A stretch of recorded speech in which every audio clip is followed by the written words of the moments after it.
So I've just gotten to LeRoy and Lewis. I'm gonna meet my good friend Jess Pryles. We're gonna have lunch. Evan LeRoy started off in a food truck in 2017. He's now #2 on Daniel Vaughn's newest Texas Monthly Top 50 barbecue joints in Texas. Also very exciting, he got a Michelin 1-star and he just dropped his cookbook, New School Barbecue.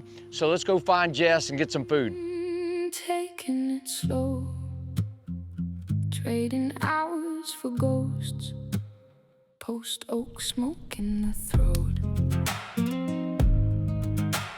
You come here, you stand in line for a long time. Once you get inside, it's a beautiful build out. There's air conditioning and cold drinks. You place your order and you get your food. But where the magic happens, which is also where the pain and suffering happens, is right here in their pits. It's super, super hot. They're standing by the pits for hours and hours and hours, burning post oak Texas wood down to coals, shoveling it in these pits, and trying to coax greatness out of all the cuts of meat they do. You might look at it and think, you know, it's a lot of glamour. You know, there's Michelin-starred, big list with the best barbecue, but it's not as pretty as it seems. It's brutal, it's dedication, it's hard work, and it's hot.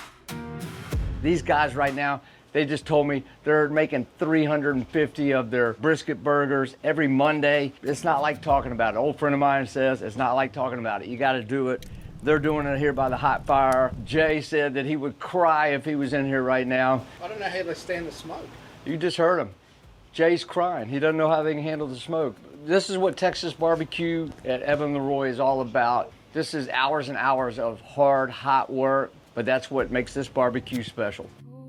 The clock keeps ticking, but it don't know a damn thing. Yeah, we wait in the dark while the city sleeps, keeping secrets no one can keep. Perpetual written in rhythm and grind, the kind you don't learn till you've run out of time. I'm Evan LeRoy, and we are here at LeRoy and Lewis Barbecue in South Austin, Texas. We cook what we call New School Barbecue, so that's basically our own version of barbecue. It's obviously rooted in Texas barbecue because we are in Texas. I am Texan. We cook with Texas wood, post oak. We cook only Texas raised meats that are raised sustainably in Texas. That's very important to us. And that's kind of the main tenet of New School Barbecue, focus on sourcing. We use some global influences as far as our sides and specials go. And then we really try to break out of the bounds of what people think about when they think about barbecue. So there was a lot of anticipation, I think, coming to this restaurant. We were #5 on the Texas Monthly Top 50 list as a food truck. That's the highest the truck has ever been. So I think there was a lot of expectation coming into this restaurant. And we were pretty busy right off the bat, but we really saw the business absolutely take off when we earned a Michelin star in November of our first year of being open. A few short months later, we were named #2 on the Texas Monthly list, top 50. So that's where we stand now, at #2 on Texas Monthly, and then we have a Michelin star 2 years in a row. Some of the most popular things on our menu, obviously brisket is very popular in Texas barbecue, but like I said before, we like to stretch those boundaries and kind of come up with new things that are intrinsically and obviously barbecue, and one of those things is beef cheeks. We've been doing that for years at the food truck. I kind of look at it as our entry into the canon of Texas barbecue. It is succulent and smoky and fatty and delicious and just has everything you want in barbecue, but it's a different cut and it eats differently, and it's just a different barbecue experience even though it feels super familiar. So after we got the Michelin star, all these accolades, Texas Monthly obviously led to a huge increase in business for us. And with that spotlight shined on us, it was really time for all of us to elevate and to lift as a team and just make sure that every single thing we're putting out every single day is at the absolute best it possibly can be. And then we're also making sure we give very good service every day. You know, making sure the line is inside, everybody has drinks and stuff, making sure that everybody's greeted with a really smiling face up at the front. All that's very, very important. It's kind of crazy to just think back on where we started and where we are now. I have so many friends that we met when I was a young cook, maybe when I was at Friedman's years ago. And you know, so many people we met at the food truck, and now they're some of our biggest supporters in the restaurant. When I walk in here and see my seasonings sitting on the counter, like, There's nothing that replaces that feeling. Evan is a friend, but to get to have your stuff endorsed by the #2 barbecue restaurant in Texas, which therefore means the whole world. Hey, I'm Jess. I'm the founder of Hardcore Carnivore. I've written some cookbooks, I do some TV stuff, but my passion is in live fire cooking. I've known Evan for years. I actually brought him out to Australia way back when. I remember when he started at Friedman's, and I am from Melbourne, Australia. I now live in Austin, Texas. So it's kind of cool to have watched that progression from my buddy who was a pitmaster to having his own trailer to, you know, full Michelin-starred chef. And, you know, getting to see this place now and knowing it was his dream for so long is really special. So Evan's food, he calls it new school barbecue, and it's really interesting because now he's sort of been pressured to put brisket back on the menu, but he kept it just to the weekends for the longest time. What I think is cool as someone who studied meat science is he uses really unusual cuts as well. So he always has beef cheeks on the menu, and he does we call it a top blade roast. In Australia, it would be an oyster blade. And he does that like a brisket too. So it's really cool to see secondary cuts that people don't expect now that brisket has become so popular. But I don't know how else to describe it other than the food is Evan on a plate. Just waiting for the heat. My house is like 10 minutes away from here, so I'm here quite a lot. We're taking it slow. Watch your smoke turn into ghost. Post oak smoke. Keeps ticking, but it don't know a damn thing. We wait in the dark while the city sleeps, keeping secrets no one can keep. Barbecue time, guys. Wow. Look at how pretty that is. So we've got the beef cheek here. This is a flat iron that comes from the shoulder clod. It's a whole top blade roast, smoked like a brisket. Kale Caesar slaw, my favorite thing on the menu. The Frito pie. This is our jalapeno cheese chorizo. We've got our pickles and sauces and some bread. Man, this is so beautiful. Y'all enjoy. Thank you. I don't know, do you want to eat with your hands or do you want to eat civilized? The way you said that, I think I should eat civilized. So where should I start? If you were doing it like a wine tasting, I would move from the sausage to the flat iron. The beef cheek is the richest, so I feel like that should be the last bite. Okay. You may or may not remember this. I think the first time that I met you was actually in Sydney, 10 years ago at the first Meat Stock. That's right. We walked to a little place right down from the hotel that I was staying at, and you turned me on to an Australian delicacy called Vegemite. Did I make you try Vegemite? I don't know if made was the right word, although she's pretty convincing. I mean, usually people do what Jess says. What did you think? Do you remember it? Yeah, it probably took me half a day to kind of like kind of sort it out a little bit. It's very, if you've never had Vegemite, it's very flavor forward. A little bit will do you. Ooh, hang on, pause. There's more. Oh my God, there's more. L&L burger. The L&L burger. Brisket trim, half-pound patty. American cheese, grilled onions, pickles, and special sauce. And then their famous beef tallow fried onion rings. I don't even know where to start. I mean, they say everything's bigger in Texas. Certainly your all's lunches are. Our appetites are too. I know, but how did it get to be like what it's become? This is a very refined plate. My gosh. And it's so good. Amazing. You know, Tuffy, I think everyone who's into food starts coming from a place where they love eating. That was my story. So what were your memories? Where were some of those places? Home. My mum's lamb chops under the broiler. Not great, but I loved them as a kid, you know? I came to Texas as a tourist. Australians are really good travelers. Was just here touring, and even at the time, like new school places like this didn't exist.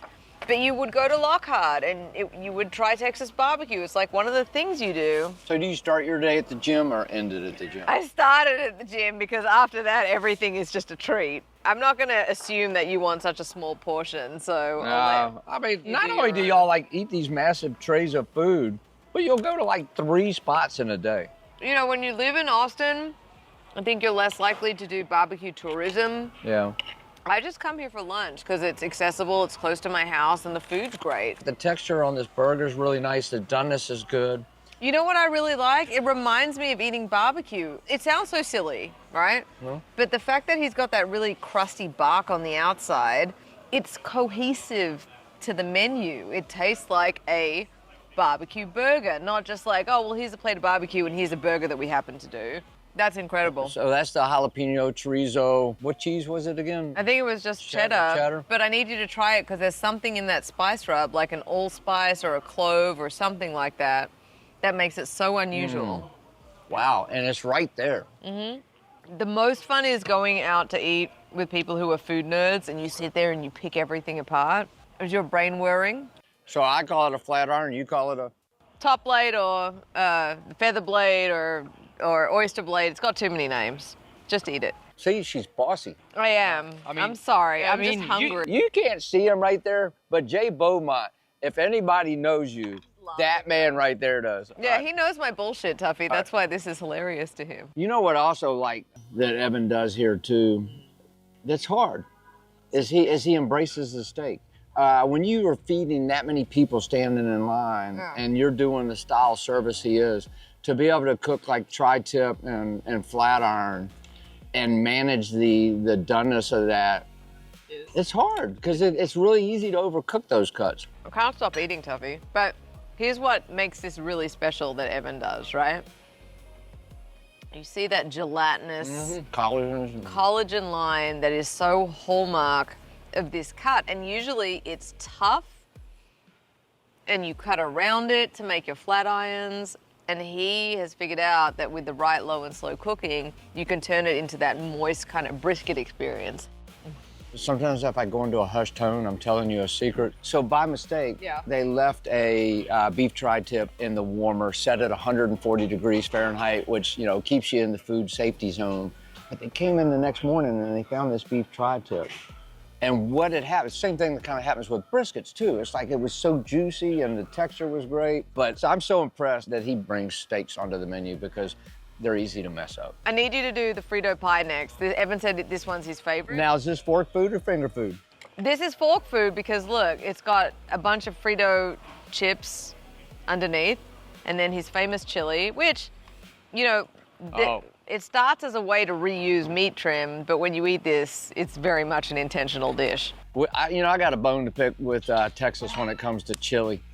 It's like where I come from, if you have chili and it doesn't have beans in it, that is for hot dogs. How many cowboys do you have in Virginia? I mentored under Sam Parsons, who was a cowboy. That is really good. Isn't it good?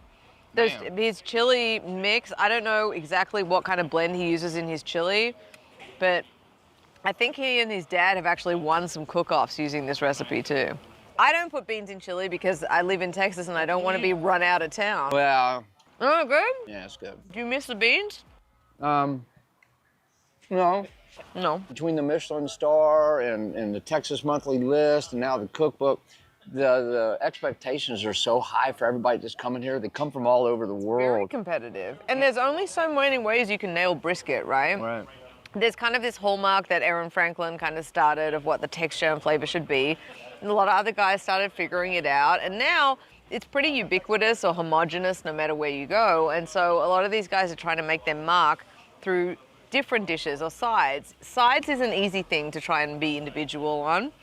But you say that though, usually the sides are the things that get discarded the quickest. I mean, the sides is where you really have an opportunity. I mean, even his kale Caesar salad here. Have a palate cleanser. Yes, ma'am. But I'm saying, like, a lot of people make their mark with the side dishes, but people like Evan and people like Ernest at Burnt Bean are doing different proteins, and not everyone is.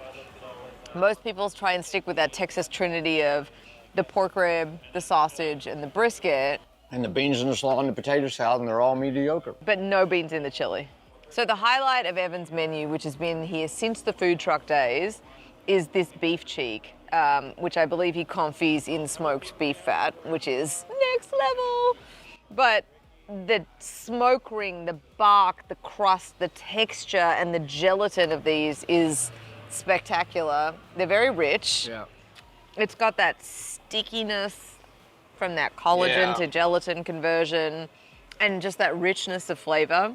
And it's a secondary cut. And it's also very used in Hispanic cooking, so it's kind of a nod Tejano cooking wise there. But he's broken it down. The collagens have broken down. It's silky and gentle to chew, but it hadn't been cooked so much to where it's lost its texture and it's mealy. You know, you talk about kale salad. For me, what things like that do for me on a dish that sometimes you can have some rich meats, it's just a little bit of the acidity, a little brightness. That's why I've been in on these pickles, you know, these house-made pickles, especially this pickled red onion. Yeah. It like wakes you up again to be able to take that next bite, because especially something like these beef cheeks, very heavy on the palate, right? So Jess, thank you so much for bringing me to your local neighborhood favorite barbecue You spot. bet. I'll have lunch with you anytime. All right. Well, cheers. Cheers. Drink to that. Hey, it's Tuffy. Thanks for watching our video. If you like what we're making, I hope you'll like and subscribe to our channel. Keep an eye out every Thursday when we're dropping new videos. And again, thanks for watching.